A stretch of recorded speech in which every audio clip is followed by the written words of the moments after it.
안녕하세요. 고품격 미장 토크쇼 미국 주식 넘버원 미장원의 이종원 원장입니다. 미국에서 가장 가치 있는 기업이지만 왠지 재미는 없다.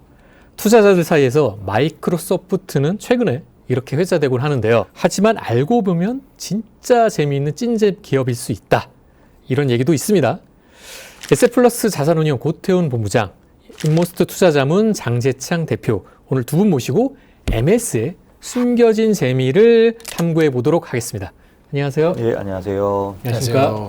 애플의 아이폰, 테슬라의 자율주행 등이 나왔을 때마다 정말 시장에 많은 화제가 되고 있는데 MS는 그런 게 최근 몇 년 동안 없었던 것 같습니다. 설립 당시에는 이제 윈도우 오피스를 통해서 세계를 점령하고 제패하는 모습을 보여줬는데 그렇게 호령했던 MS인데 요새는 투자의 개념으로만 접근을 한다면 빅테크의 수장이란 그 이름값을 다소 못하는 느낌이 듭니다. 애플 같은 경우에는 아이폰으로 스마트폰 시장을 개화시킨 이후에 그 업계를 주도해 왔거든요. 근데 상대적으로 마이크로소프트는 모바일에 좀 적응을 하지 못했다. 이런 평가를 받기도 합니다. 뭐 좀 짠 평가를 받는 것 같은데 소비자 제품이 없는 IT 공룡이란 평가 이런 것도 들어보셨을 텐데 어떻게 보십니까?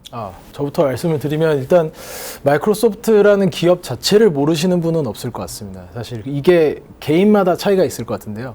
빌 게이츠 시절에 멈춰 계신 분도 있고 그 중간에 스티브 발머 시절에 멈춰 계신 분들도 있고 2014년 이후부터인 사티아 나델라 새 시대를 아시는 분들도 있을 텐데 이 새 시대로 넘어가면서의 포트폴리오가 너무 많이 바뀌었기 때문이라고 생각을 하거든요. 그러니까 그전에는 윈도우나 오피스나 우리가 좀 접하기 쉬운 것들이었기 때문에 B2C 입장에서도 받아들이기가 좀 쉬웠는데 이게 굉장히 기성화되다 보니까 다들 이 부분에 대해서는 이제 좀 옛날 기술 아닌가 이런 생각들을 좀 많이 하시는 거고 너무 젖어 있어요. 네, 근데 반면에 이들의 포트폴리오를 보면 B2B로 가는 매출 비중이 80%, 그 이익 기준으로는 90%까지 올라왔기 때문에 사실은 B2C 고객들이 모르는 게 당연하다. 이미 체질 변화를 많이 그렇죠. 시도해왔는데 네, B2C에서 이미 B2B로 많이 옮겨왔기 때문에 그런 부분들이 굉장히 변화가 컸다라고 보시면 좋을 것 같고요. 그 다음에 이제 요즘에 마이크로소프트에서 많이 보는 부분은 사실 클라우드 매출 비중이기 때문에 그렇죠. 클라우드 매출 비중이 벌써 30% 올라왔는데 사실 개별 고객들, 그러니까 우리 진짜 일반 소비자분들이 느끼기에 이런 클라우드 서비스가 어떻게 진행되는지 알기는 느끼기는 너무 어렵기 때문에 이제 그런 측면에서 노잼이라고 볼 수는 있을 것 같습니다. 근데 저희가 마이크로소프트가 너무 큰 회사이기 때문에 그 안에 있는 부분들을 조금 더 들여다보면 사실 재밌는 사업 부분들도 좀 많거든요. 예를 들면 게임 같은 경우, 엑스박스 게임 같은 경우도 지금 소니 플레이스테이션이랑 엑스박스가 콘솔 게임을 양분하고 있는데 엑스박스 라이브 구독자가 혹시 몇 명 정도 되는지 아실까요? 꽤 많을 것 같긴 하거든요. 저도 예전에 했었으니까. 예, 그러니까요. 엑스박스 게임 패스라고 온라인으로 이제 서로 대결을 하려면 들어가야 되는 1년 구독 그게 있거든요. 그 상품에 지금 현재 3,400만 명이 있습니다. 그러니까 굉장히 생각보다 많은 고객들이 있는 거고요. 우리가 잘 아는 마이크로소프트 365 컨슈머 버전. 그러니까 우리가 오피스를 쓰거나 뭐 아웃룩을 쓰거나 할 때도 개인들이 구독해서 쓰는 상품 같은 경우도 구독자가 8,700만 명입니다. 그러니까 이 두 개의 구독자만 합쳐봐도 1억 명 이상의 구독자가 있는 거기 때문에 생각보다 B2C 서비스는 여전히 이루어지고 있지만 임팩트는 그렇게 크진 않아서 이걸 좀 노잼으로 해석하시는 게 아닌가.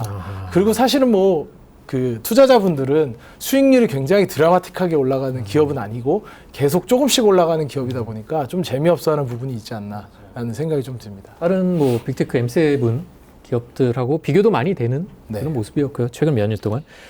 자, 대표님, 소비자 제품이 없는 그래서 IT 공룡이란 평가 뭐 좀 박한 평가를 받는 것 같은데 어떻게 보시나요?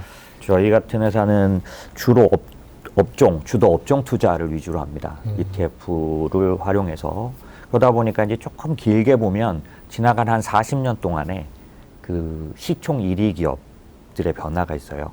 이게 어떤 의미가 있냐면 사실 주식시장을 움직이는 그런 힘이 여러 가지 뭐 유동성도 있고 있는데 이 힘 중에서 경기 순환이라는 힘 말고 구조적 성장이랄까? 지금 진행되고 있는 그런 그 인공지능처럼 이런 산업혁명이 그 바닥에 깔려서 가는 약간 롱텀한 순환 주기가 있어요. 그 주기는 이제 한 40년에서 50년 주기로 돌아간다고 저희가 보통 보는데 그 구조적 성장을 보통 시총 1위가 보여주기 때문에 이끌고 하는 거죠. 예, 그렇기 때문에 사실 조금 길게 보면 아주 의미가 있는데 미국의 90년도부터 지금까지 보면 시총 1위를 2번 했던 건 마이크로소프트밖에 없습니다. 그 한 시대를 끌고 가는 거를 한 90년도에 다 아시다시피 그 인터넷 시대에 마이크로소프트가 시총 1위를 했었던 시기가 2000년 가까이에 있었죠. 근데 그리고도 지금 25년이 지났는데 최근에 시총 1위는 그 엔비디아, 애플, 마이크로소프트가 번갈아 가면서 갱신하고 있는 중이거든요. 네. 시총 1위를 이렇게 길게 끌고 갈 정도면 뭔가 있다. 있긴 있다. 아까 제가 말씀드린 구조적 성장에 그 에너지를 갖고 있는 거죠.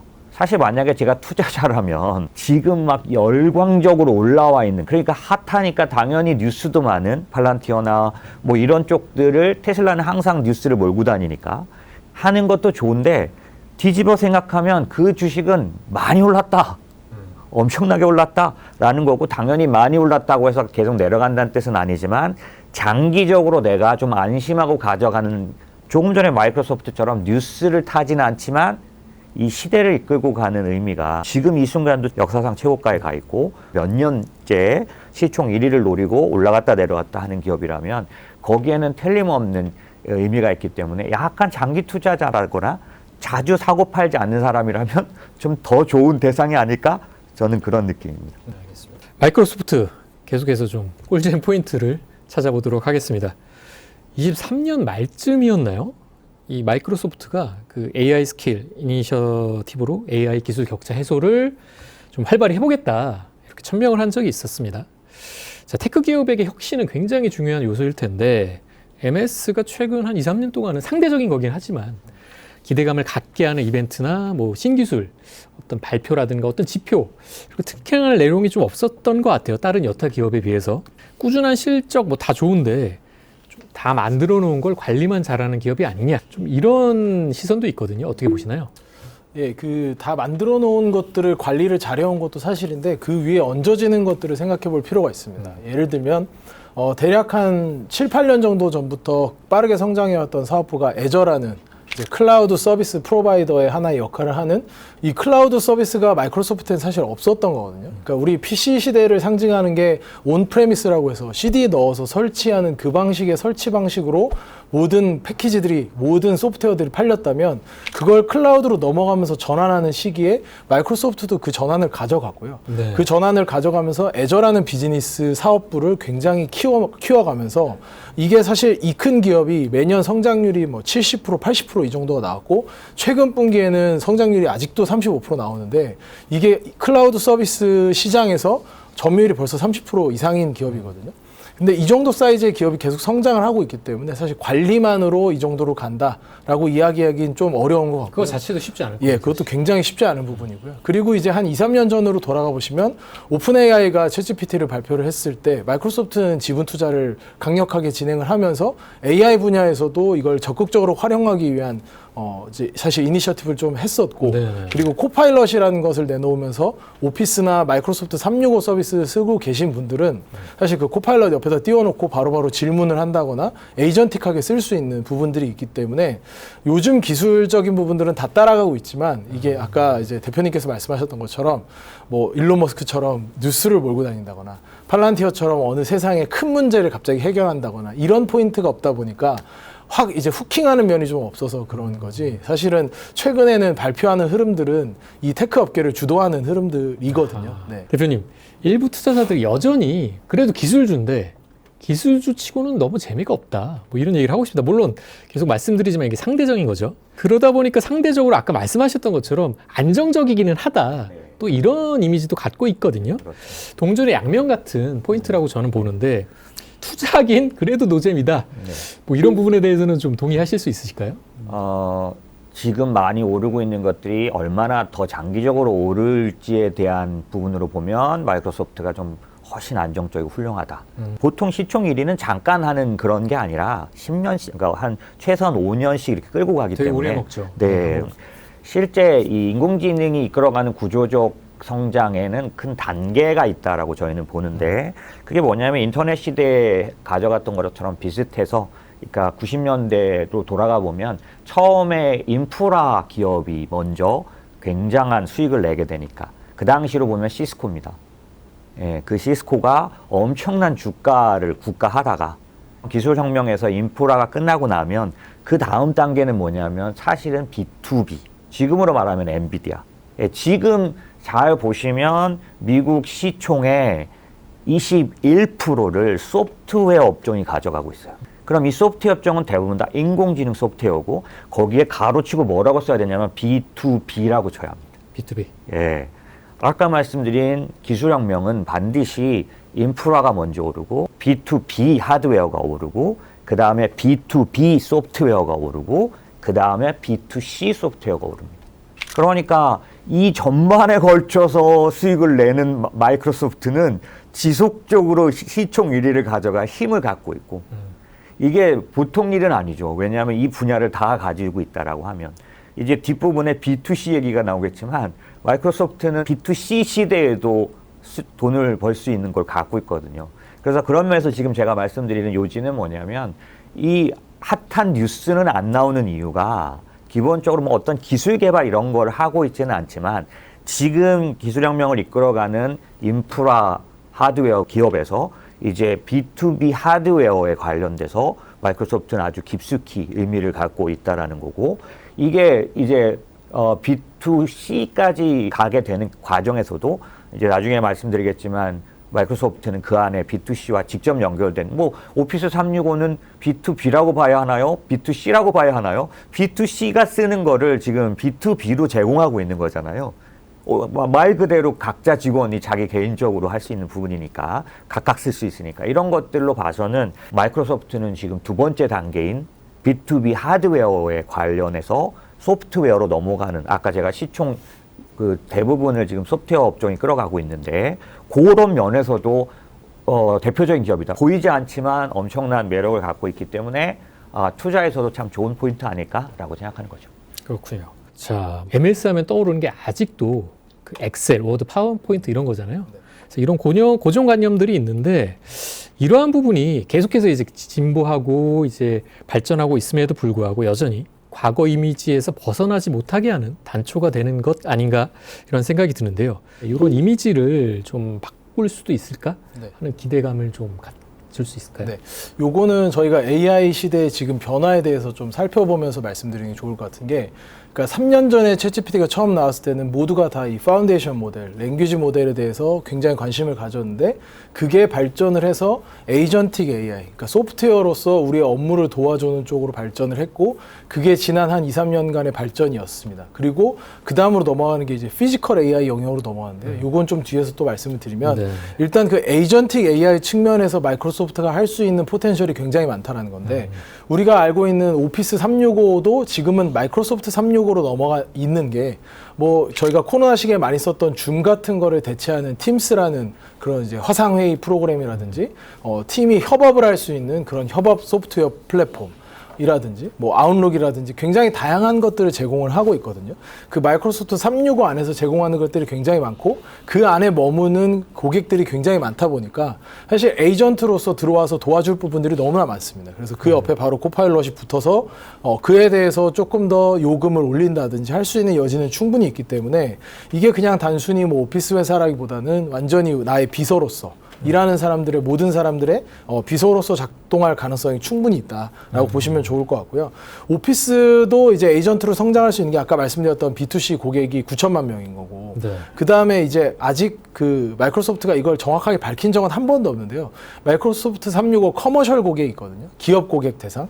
근데 이게 인도의 한 시장조사 업체에 따르면은 3.5억 명에 이른다라는 정도로 얘기를 합니다.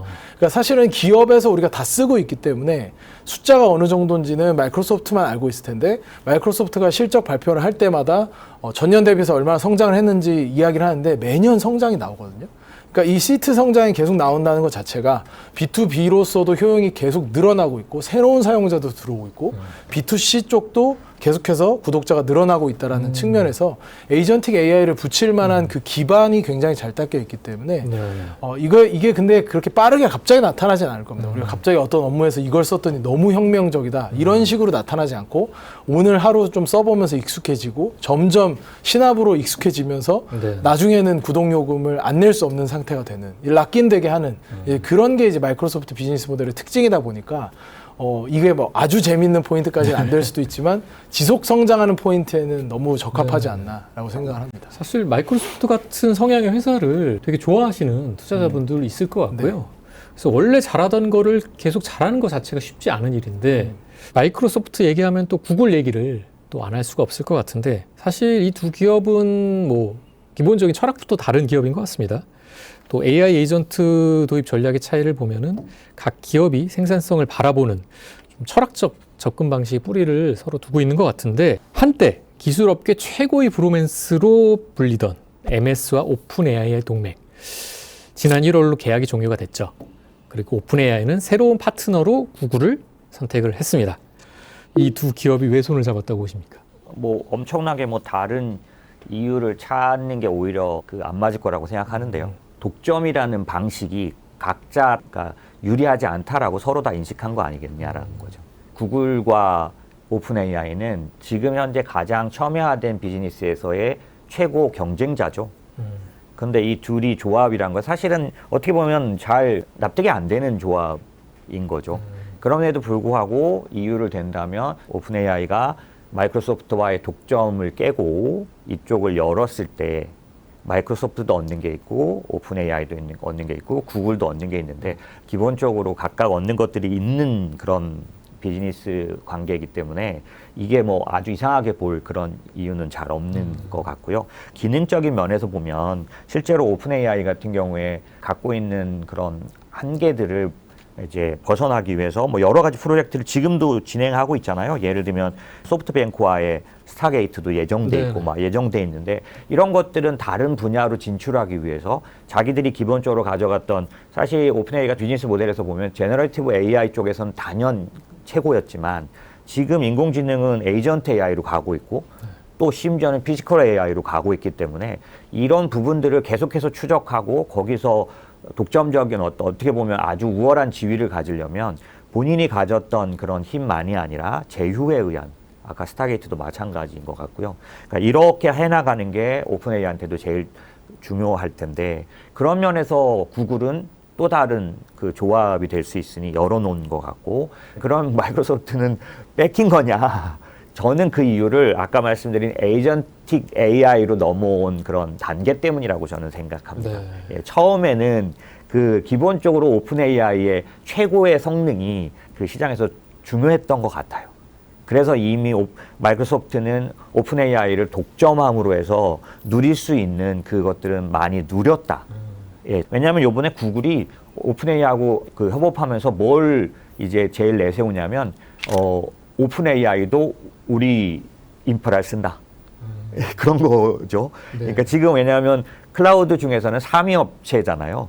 그런 것처럼 마이크로소프트는 기본적으로 오픈 AI에서 빼먹을 거는 충분히 좀 초반에 독점, 그러니까 이 과감한 결정이었잖아요. 아주 천문학적 숫자를 투자했는데 그 부분들은 충분히 수혜를 입은 게 있기 때문에 자기네가 1순위 그 구매자라는 위치만 유지하면 된다라고 생각한 것 같고 지금 시대가 에이전틱 AI로 넘어왔다 보니까 마이크로소프트로 볼 때도 오픈 AI만이 아닌 다른 쪽에 그런 협업들이 더 필요해져 가는 거가 아닐까 싶고 오픈 AI도 말씀드린 것처럼 나쁘지 않은 구글은 아까 말씀드린 건 표면적으로 상당한 그런 혜택을 입은 걸로 보이는 이런 조합이 아닐까라고 저는 생각합니다. 본부장님은 어떻게 보시나요? 두 네. 기업의 협업 관계? 근데 이제 저는 최근에 이제 기술 트렌드에서 좀 찾아봐야 될 것 같긴 한데요. 에이전트라는 거는 우리말로 치면 아까 말씀드렸던 것처럼 그냥 그야말로 비서잖아요. 네. 근데 우리가 비서한테 요구하는 건 최고의 답을 가져오는 거지 이 사람이 구글 검색을 하든 네이버 검색을 하든 뭘 검색하든 상관없는 거잖아요. 이게 최근에 이제 에이전틱 AI 기술 트렌드에서 나타나고 있는 게 MCP라는 건데 모델 컨텍스트 프로토콜이라고 하거든요. 근데 이게 복잡하게 생각하실 필요가 없는 게 챗GPT한테 검색해서 나온 내용을 퍼플렉시티, 클라우드한테 물어봐서 맞는지 진위 확인을 하고 그 다음에 또 이거를 그록에 가서 또 확인하고 그록에서 확인한 내용을 또 메타의 AI 가서 또 확인을 하고 최종적으로 스스로 진위 확인을 한 5-6개 LLM 모델들이 하면서 그 결과를 저희가 취하는 방식이거든요. 크로스체크를 통해서. 예, 그러니까 이게 지금 LLM 모델이 3년 동안 발전해 오면서 각자의 특징이 있는 겁니다. 예를 들면 퍼플렉시티 클라우드 같은 경우는 진위 파악을 하는데 좀 더 힘을 준 AI라고 보시면 되고, 제미나이 같은 경우는 아무래도 구글의 검색 데이터가 있으니까 검색되는 것들이 좀 더 라이브하게 나오는 그런 특징들이 있거든요. 각자의 특징들을 이제 마이크로소프트나 애플 같은 기업들의 입장에서는 그 위에서, 저희는 이제 이런 걸 뭐 사령관 혹은 대장장이라고 표현하는데, 네. 그 위에서 살펴볼 필요가 있는 거죠. 자기들의 서비스는 코파일럿인데 코파일럿이 반드시 오픈 AI의 챗GPT로만 제공할 필요가 전혀 없는 거죠. 그 뒤에 제미나이가 붙을 수도 있고, 그 뒤에 다른 그 LLM들이 붙을 수가 있는 상황이기 때문에, 지금 오픈 AI가 구글에 들어가는 측면에서는 마이크로소프트는 그걸 말릴 이유가 별로 없는 거죠. 자기가 이걸 독점적으로 사용했을 때 그 효과가 특별하게 없는 상황이기 때문에 고집할 필요는 별로 없지 않나라고 생각을 하고 있고, 결국에는 마이크로소프트도 지금 비즈니스가 계속 커지고 있는 건 클라우드 서비스 프로바이더거든요. 1등은 아마존 웹 서비스고, 2등은 마이크로소프트의 애저, 그리고 마이크로소프트의 클라우드 서비스고, 그 다음에 이제 3등이 GCP, 구글 클라우드 서비스인 건데, 이렇게 세 개의 업자들이 클라우드 서비스를 제공하면서 다양한 LLM 모델을 제공하지 않으면 이제는 경쟁력이 떨어지기 때문에, 그걸 제공하는 차원에서도 오픈 AI랑 익스클루시브한 계약을 하기보다는 우리가 언제든 구글 것도 가져올 수 있다는 생각을 열어놔야 되기 때문에, 그런 측면에서 이거는 뭐 라이벌 기업의 손을 잡는다, 마이크로소프트의 서비스가 여기랑 합쳐진다면 물론 그렇게 인식할 수도 있겠지만, 이거는 밑에 단에서 도구를 서로 공유하는 정도로 생각하시는 게 좋지 않을까라고 생각합니다. 마이크로소프트 그리고 구글 얘기를 조금 더 해볼까요? 마이크로소프트는 전통적인 엔터프라이즈 업무 방식이 조금 더 포커싱이 되어 있는 것 같고, 구글은 어떤 실시간 협업에 대한 수요가 높은 그런 뭐 중소기업 이런 데서 클라우드 기반의 클라우드 퍼스트라는 이런 전략의 대표주자로 이제 얘기가 되고 있는데, 양사의 오피스 제품군에 통합되고 있는 생성형 AI 모델들을 서로 비교를 한다면, 현재는 구글의 제미나이 모델군이 마이크로소프트가 도입한 모델보다 조금 앞서 있다, 이런 평가가 좀 있는 것 같아요. JP 모건 같은 경우에도 앞서 말씀드렸던 오픈 AI와 구글, 이들의 제휴를 두고 구글 인프라와 네트워크의 어떤 그 우월성을 입증한 것이다, 이런 얘기를 하기도 했습니다. MS가 현재 시점에서는 뭐 구글보다 조금 더 경쟁력이 떨어진다고 봐야 될까요? 어떻게 보십니까? 저는 이제 B2C 네트워크의 우수성 측면에서는 당연히 구글이 뛰어날 수 있다고 생각하는데요. 이 네트워크의 우수성이라고 하는 거는 결국 사실 데이터이거든요. 그러니까 지금 뭐 챗GPT뿐만 아니라 뭐 딥시크 같은 중국의 모델들도 성능은 굉장히 빠르게 나오고 있습니다. 근데 그거를 어느 데이터 기반 위에서 돌리느냐에 따라서 결론이 좀 달라질 수 있기 때문에, 그러한 데이터 측면에서는 구글이 가지는 장점이 분명히 있거든요. 왜냐하면 예를 들어 국내 기업들 같은 경우도 GCP가 이제 3위 사업자니까 국내 기업들을 끌어들이기 위해서 하는 방식이, 우리 GCP에 들어오면 우리 데이터를 너희에게 좀 더 싸게 제공을 해줄게, 이런 거거든요. 예를 들면 구글 트렌드 같은 데이터, 이런 것들이 종량제로 되어 있는데 이런 걸 조금 더 싸게 제공을 해준다, 그러면 광고를 분석하고 타겟팅하는 입장에서는 엄청나게 싸게 제공받을 수 있고, 그 다음에 이제 광고 플랫폼을 구글이 가지고 있다 보니까 그쪽에서의 페이버를 또 받을 수가 있거든요. 이제 그런 측면에서는 구글이 앞서 나가는 것은 맞다라고 생각이 들고요. 그리고 그 GPT라는 기술 자체도 사실은 구글 안에서 나왔던 트랜스포머 모델 자체가 구글에서 나온 논문에서 기반이 된 거잖아요. TPU라는 기술도 가지고 있기 때문에 그런 측면에서는 기술적인 우위는 있을 수 있습니다. 근데 영역이 약간씩은 다르지 않나라고 생각을 하는 건, 아까도 말씀드린 것처럼 마이크로소프트는 B2B로 이걸 사용하고자 하는 사용자들한테 최선의 것을 갖다 주는 입장의 서비스를 한다면, 구글은 이제 좀 더 B2C로 많이 서비스를 하다 보니까 B2B로 물론 들어오려고 하겠지만 이 노력이 지금까지 뭐 현실화된 건 그렇게 크지 않기 때문에, 그런 측면에서는 뭐 구글이 반드시 마이크로소프트가 좋다 이렇게 얘기하는 얘는 영역이 좀 다르지 않나라고 생각을 하고 있고요. 그리고 클라우드 같은 경우는 마이크로소프트가 더 적극적으로 투자를 사실 하고 있기 때문에, 데이터 센터 입장에서는 이제 그런 측면에서 보면은, 그러면 네트워크 인프라 측면에서는 사실 마이크로소프트가 좀 더 뛰어나거든요. 그래서 그거를 해석을 뭐 JP모건에서 해석한 방식처럼만 해석하기에는 조금 잘못되지 않았나라고 생각을 합니다. 알겠습니다. 대표님, 직접 투자하시면서 요새 MS, 구글 조금 더 좋게 보시거나. 그러니까 일반적으로 지금 투자 지표 쪽은 구글이 훨씬 더 유리한 상황입니다. 그러니까 PER이라고 말하는 것도 그렇고 이 성장주들은 PEG라는 그런 지표를 보는데 네. 그런 면에서도 마이크로소프트는 워낙 아까 말씀 시총 1위고 최고가다 보니 비싸다라는 영역으로 들어가 비싸다. 있고요. 그런 면에서 구글은 여러 가지로 저평가 숫자가 뜨는 거죠. 그래서 투자 지표로만 보면 당연히 구글이 노려볼 만한 그런 상황이 있는데 구글은 그 대신 조금 잡음들이 많이 있죠. 그 쉽게 말하면은 지금 독점 관련된 소송이나 이런 것들에 관련해서 여러 가지 이슈들이 있죠. 메타도 그렇습니다. 이런 면에서 보면 마이크로소프트는 사실 좀 굉장히 무난합니다. 주식이 흔들릴 그런 요인들이 대기하고 있는 면에서는 좀 덜한 거죠. 구글은 지금 저평가라서 살 수는 있는데 만약에 독점이라든지 이런 면에서 여러 가지 면에서 시끄럽게 되면 또다시 그럴 수 있는 부분이 있고 그다음에 검색에 대한 기술적인 그런 단계가 바뀌고 있기 때문에 기존에 구글이 가져갔던 아주 독점적인 검색의 그런 정도는 계속 가져가기는 어려울 것 같아요. 그런 측면에서 사실 구글이 저평가라는 건 숫자적으로 분명히 말할 수 있지만 여러 가지 난관을 생각하면 저라면 마이크로소프트를 조금 편안하고 안전하게 가져가겠다. 편안한 종목이다. 네네네. 그런 쪽입니다. 예. 알겠습니다.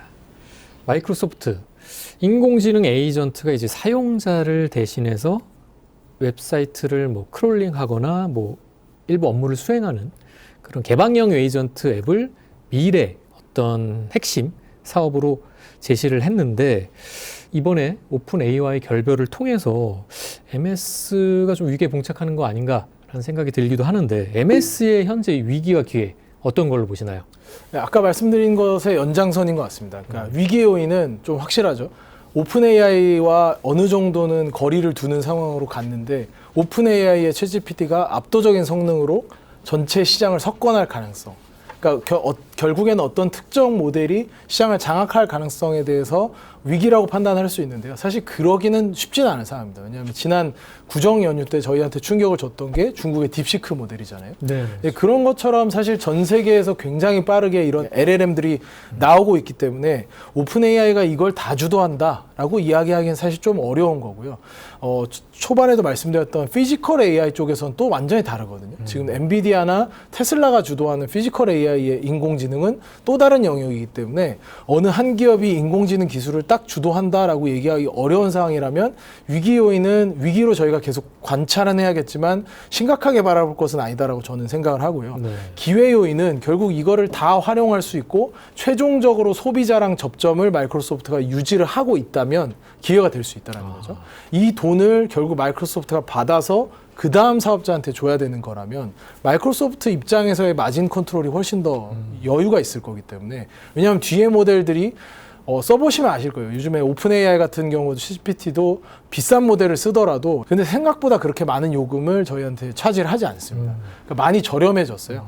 그러니까 그런 것만 보더라도 이 서비스를 앞단에서 쓰고 있는 분들이 구독으로 마이크로소프트와 계약을 맺고 있다면 그 뒤에 있는 것들이 싸졌을 때의 마진 그 상승은 마이크로소프트가 취할 수 있는 부분이기 때문에 이 부분은 저는 기회 요인이라고 생각하고 있습니다.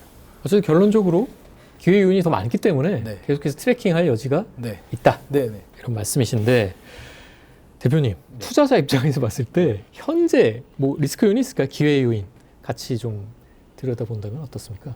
사실 마이크로소프트가 조금씩 느려요. 그러니까 대세를 따라가는데 좀 느리다? 네. 예를 들면 아주 과감한 결정이었던 마이크로소프트의 그 재기, 클라우드 퍼스트, 과감하게 그걸 고집해서 우린 클라우드 회사가 되겠다라고 선언했던 거기에 있다고 보거든요. 왜냐면 네. 인공지능도 지금 클라우드 기반을 깔고 가고 데이터 센터가 가장 이제 주요한 그런 기반이 됐기 때문에 그건 아주 정말 좋은 결정이었지만 그거 외에는 다 조금씩 느렸습니다. 그래서 특별히 어떤 분야냐면 향후 지금 기술적 혁명, 그러니까 그 구조적 성장 중에 인공지능이 큰 영향을 끼칠 분야 중에 헬스케어를 뺄 수가 없는데요. 이 마이크로소프트는 헬스케어도 빅테크 중에서 제일 늦게 진출했습니다. 안 한 건 아니지만 예, 가장 늦고요. 그런 측면에서 보면 사실 마이크로소프트는 제가 생각하기에는 그 M&A로 어떤 그 능력을 보여주는 쪽이라고 저는 생각이 들어요. 후발주자로서. 네, 2013년도에 이미 그 삼성전자는 엔비디아나 이런 대형 IT 기업 2개를 살 수 있는 현금을 갖고 있었거든요. 근데 그 이후로 이렇다 할 M&A가 없었던 게 왜냐하면 사실 기술 기업이 모든 면에서 최첨단을 달릴 수는 없습니다. 가장 적절한 방법은 시기를 변화시키는 커다란 기술에 대해서 과감한 M&A를 해야 하는데 지금 그런 면에서 마이크로소프트는 상당히 그런 면에 좋은 감각을 갖고 있고 그런 방법에 대해서 알고 있다라고 생각이 들어서 사실은 제가 현재를 봐서는 각자 자기가 에이전트 AI도 각자 자기 방법을 찾아가고 있는 중이다 보니까 이 중간에 어설프게 들어가서 1위 기업이 되기는 어렵습니다.